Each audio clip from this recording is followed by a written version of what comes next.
SONA. Anong mga pag-uusapan sa SONA? Eto na. Panoorin na natin. Ano yung mga nangyari noong nakaraang mga SONA? Pasok. Ang SONA, ang State of the Nation Address. Ito sabihin nyo na naman, ikaw na naman, boss dada, inaapi mo na naman si Bongbong. Putang inang yan, magagalit ka, inaapi natin si Bongbong. Ang yayabang nila.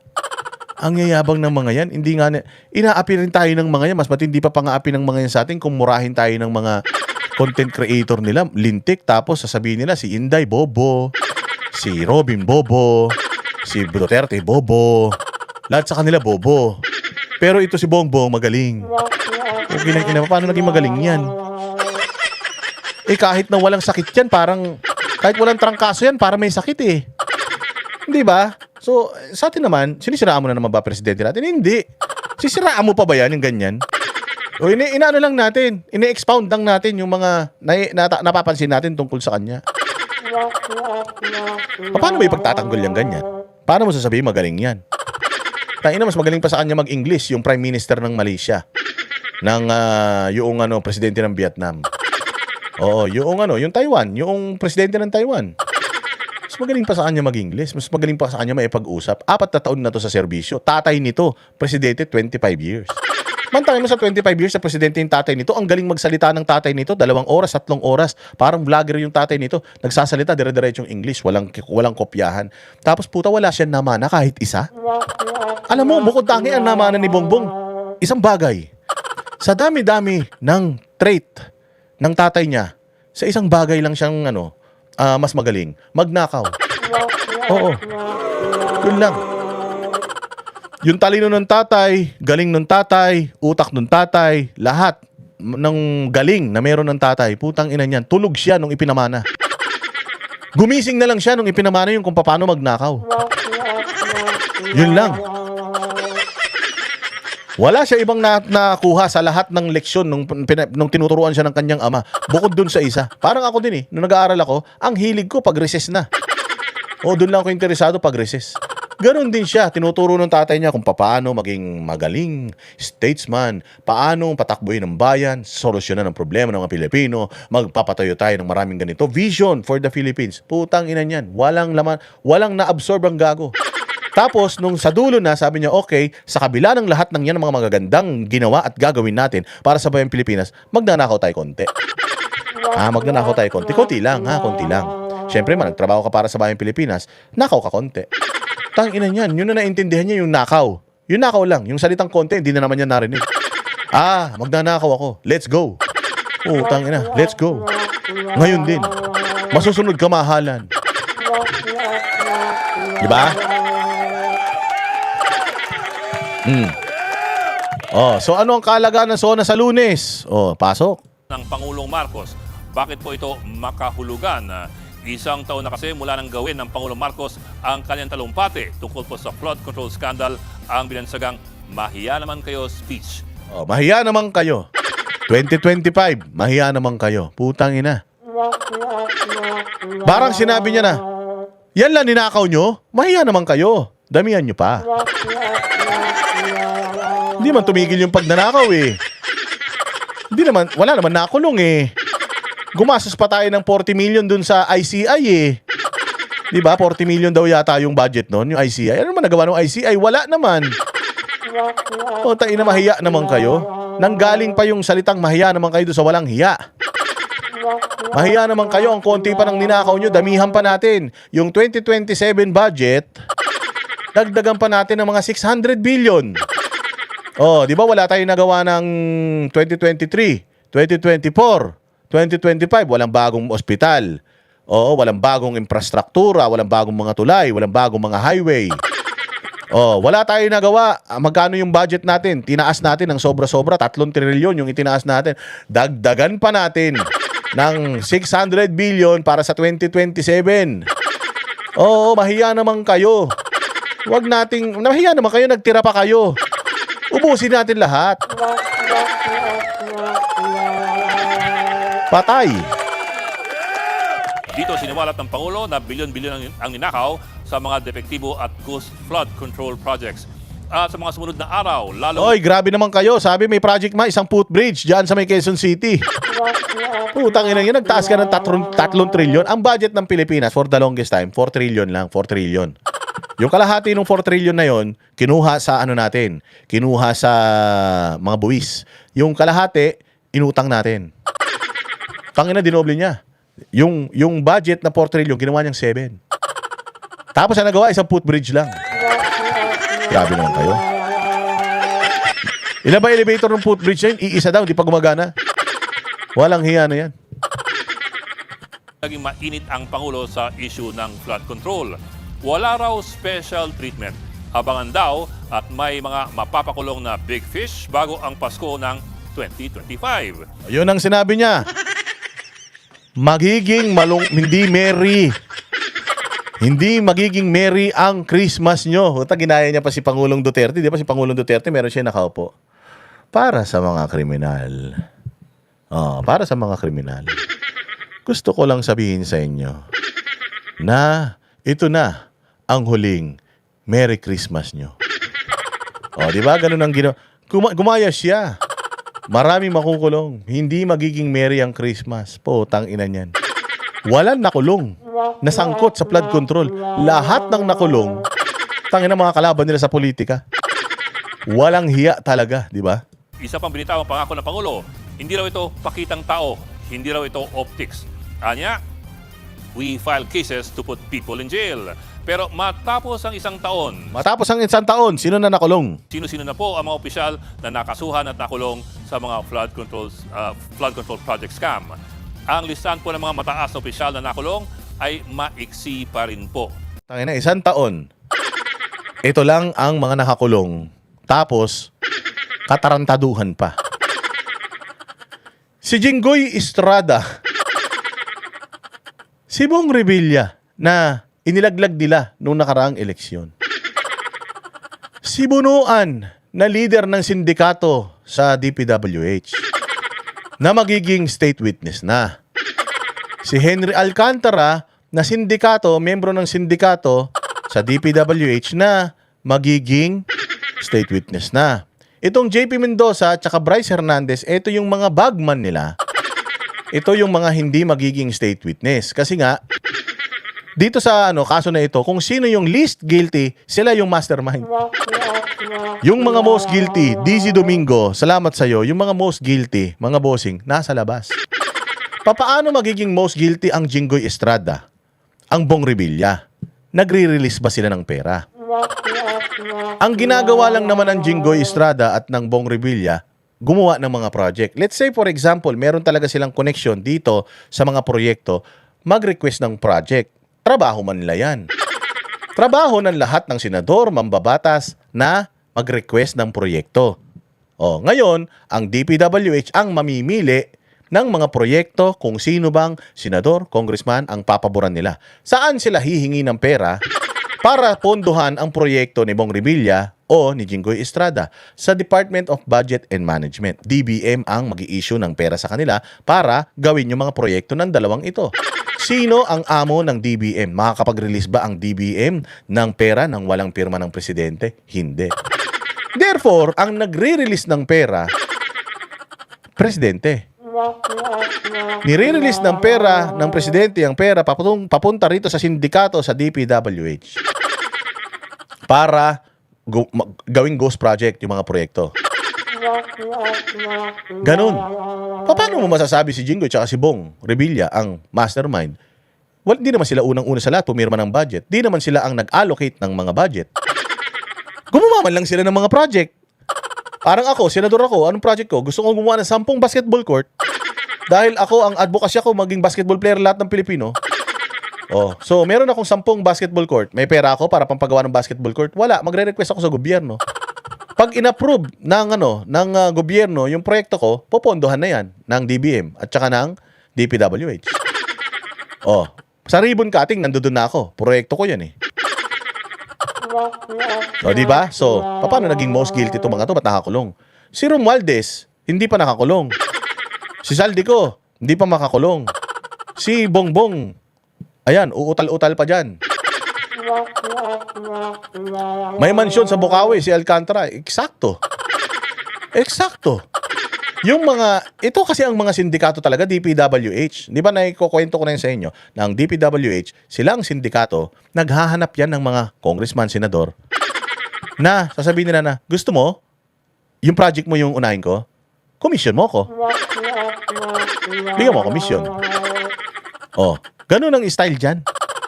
O, sasabihin mo si Jinggoy, si Bong Revilla. O, sabihin na natin, si Jinggoy at si Bong Revilla, nangumisyon din sila. Sila ang most guilty kung nangumisyon lang sila.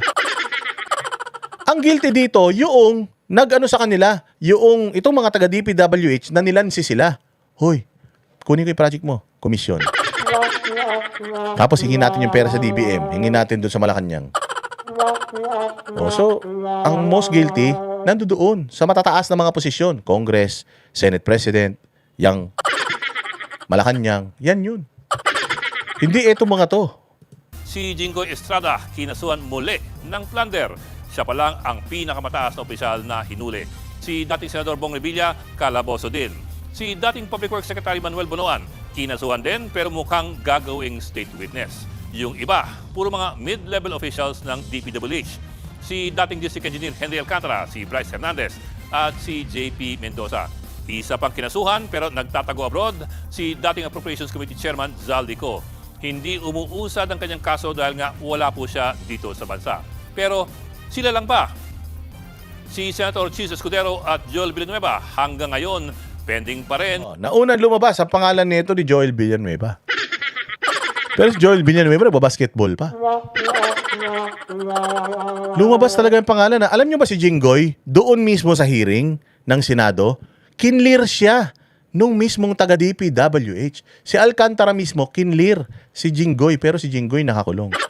Hindi niya kinlear ito si Villanueva. Ito si Chis Escudero, wala mang si Chis Escudero. Hindi man lumutang ang pangalan ni Chis Escudero doon. Ang nakikita nilang problema kay Chis Escudero noon, ginagawa nila ng kaso si Chis Escudero noon kasi nga doon sa impeachment, dahil nga yung impeachment hindi tumuloy. Yung sa campaign funds din katulad nung kay Marcoleta. O kita mo si Marcoleta nakakulong na, siya hindi pa. Dinismiss ng COMELEC yung kay Marcoleta. Oh, pero si Chis Escudero, hindi ko alam kung dinismiss na ba ng COMELEC yun. Pero kita mo, di ba? Ibig sabihin dito talaga, wineponize nila itong flood control para ma-manipulate itong mga senador para hindi sila imbestigahan. O kayo mga senador kayo, putang ina ninyo. Oo, ninakaw namin yung pera. Ano ngayon? Ano, gusto nyong imbestigahan? Tangina nyo, makukulong kayo lahat. Sino mag-imbestiga nito, ipakukulong namin. May kaso wala, ipakukulong namin. O ikaw, senador. Bakla ka na senador. O, gusto mo makulong? Siyempre hindi. Ang gagawin mo ngayon, pagtatanggol mo lang sila. O kaya, mag-ano ka, bubulag-bulagan ka na lang. Di ba? Ang kanilang preliminary investigation sa Ombudsman. Ibig pong sabihin, hindi pa sila nakakasuhan o wala pang finding ng prima facie evidence laban sa kanila. Wala pang finding, wala pang prima facie evidence para laban sa kanila. Nauna pa si Marcoleta, nauna pa si Defensor, nauna pa si Jinggoy. Nakahanap kagad sila ng prima facie evidence sa mga kalaban nila sa politika, pero dito sa mga bumaliktad, wala pa. Wala pa dun. Tanong yung lokohan na yan. Ha? Kuha nyo yung lokohan na yan. Utang ina yan. Ganyan tayo tinatarantado na itong gobyerno na ito tapos hindi tayo magagalit. Bakit ka ba nagagalit, Boss Dada? Di mo naman kamag-anak yung mga yan. Pucha, yun na nga ang problema eh. Kaya nilang gawin sa mga high-ranking officials, lalong-lalo na sa atin. Kung hindi nila naririnig etong malalakas na boses na itong mga politiko na ito na pinakukulong nila, lalong-lalo na tayo. Gaano tayo kadelikado sa kamay na itong mga hudas na ito? Pero siyempre, ang tanong ng lahat, anong nangyari kay dating Speaker Martin Romualdez? Si Romualdez ang paulit-ulit na iniuugnay ni Zaldico sa flood controls. Hindi lang si Zaldico, umpisa pa lang nung hearing. Lumabas na ang pangalan ni Romualdez. Inilabas na ng mga diskaya. Yung diskaya mabubulok na sa kulungan. Si Romualdez papasyal-pasyal pa. Tapos putang ina, ang ini-impeach natin si Vice President Inday Sara. Na ang hinahabol lang natin 50 million o 40 million doon sa 125 million. Yun lang ang hinahabol natin sa kanya. Tapos ang gastos araw-araw sa kanyang hearing, di umano 25 million. Gagastos tayo ng 2.3 billion para sa impeachment ni Inday Sara na hindi naman siya mai-impeach. Na imbis na sana mapunta na lang sa mabuti sa yung pera na yan. Napunta pa dyan, nagsayang pa ng pera dyan sa hearing na yan. Oh, para lang doon sa 40 million na wala naman sinasabi ang Maraming salamat kay James Panaligan mabuhay. Oh, maraming si yung impeachment na yan. Wala makakwento-kwenta yan. Sinasayang natin ng pera sa 40 million lang na hinahanap, samantalang ito si Martin Romualdez, bilyon, trilyon. Mali-mali ang pera. Puta, nasa laya pa. Ni wala pang kasong na isasampa sa kanya. Ang tagal-tagal nang lumabas ng pangalan niya, nauna pa nakasuhan yung mga iba na wala namang koneksyon sa flood control. Pero itong ulol na ito hanggang ngayon, papasyal-pasyal pa. Skandal. Ito po, ngayong Biyernes, inununsyo ng Ombudsman ang rekomendasyon para sa pagsampa ng reklamo para sa preliminary investigation laban kay Romualdez. Parang ang lalim pakinggan.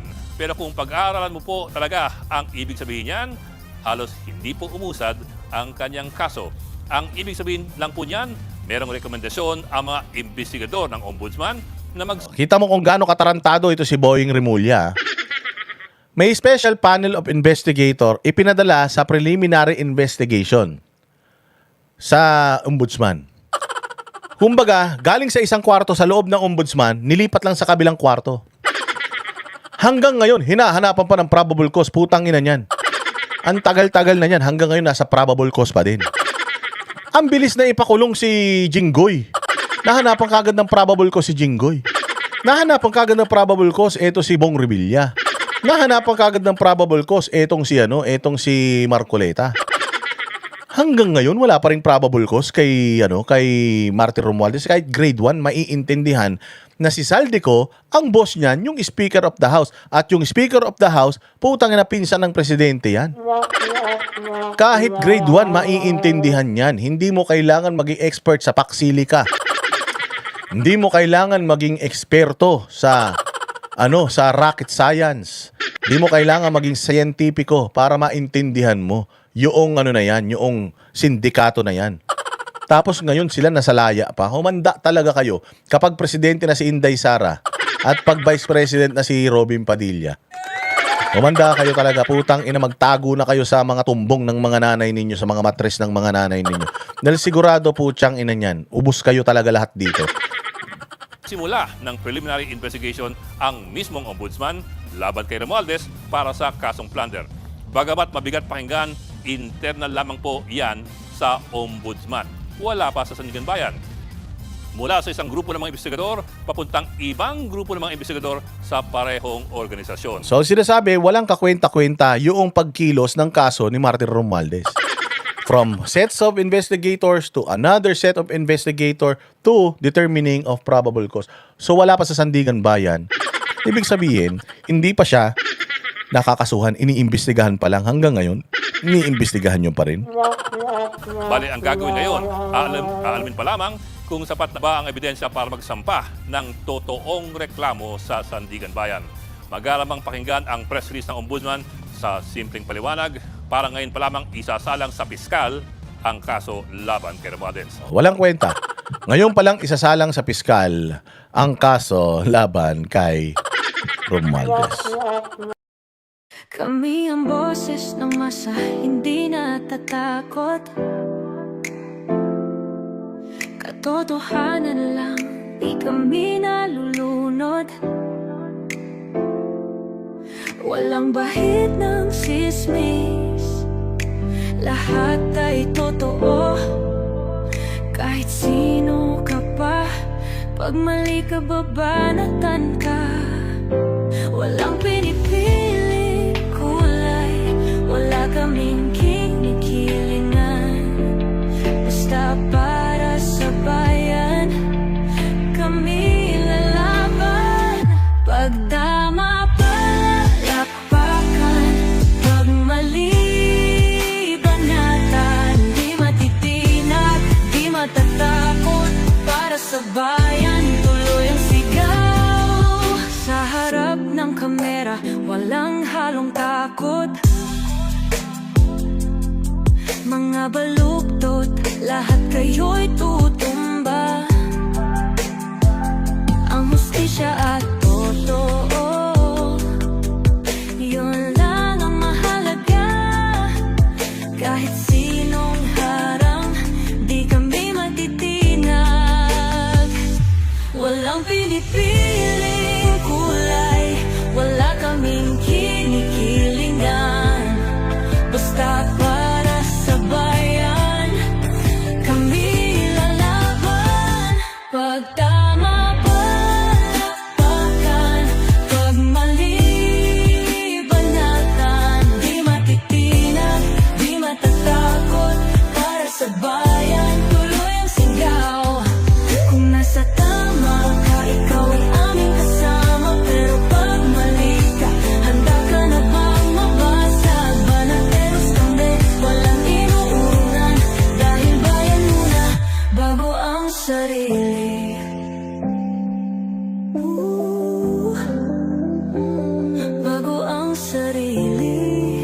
Walang